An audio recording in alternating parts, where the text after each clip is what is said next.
Less than 2 weeks to the midterms. Joining us now, Cabot Phillips with Campus Reform.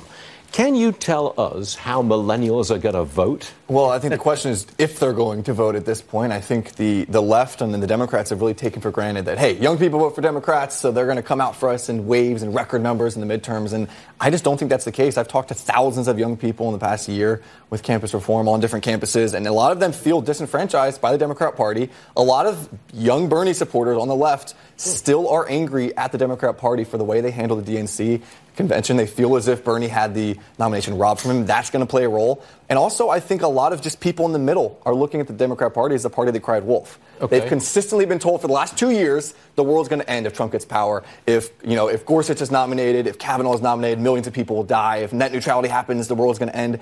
And that just hasn't happened. Results and rhetoric are not aligning, and I think more and more young people are just not trusting the Democrat Party. Okay, so a lot of them won't turn out to vote. Yeah. But of those who do turn out to vote, are they voting Democrat?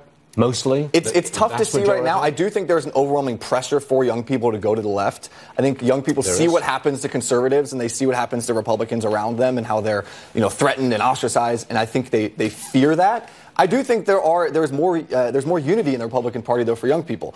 On the right, it's much easier to unify around President Trump, around the accomplishments that have happened in the last 2 years. On the left, there's a big division between the Hillary Clinton establishment wing of the party, the more socialist, new age wing of the party. And so I think that division is going to cause a lot more problems in midterms than the Democrats are expecting. And the Democrats have just been the resistance party. What are they for at this point? They can't say, here's what we're for. It's just all the things they're against, and I think that's going to impact their turnout as well. What do you make of this report from the Brookings Institution, who say, look, 40% of student loans will be in default in 5 years' time? What do you make of that? That's an astonishing number. Well, this is one of the biggest problems that no one in America seems to want to talk about. The number of student loan debt is higher than the GDP of about 90% of countries on Earth in America right now. That's how much there is. I wouldn't be surprised if it's higher than 40%. I have an op-ed in Investors Business Daily right now talking about ways that we can solve this. I think first it starts with incentivizing universities to make their costs lower, and also making people realize, hey,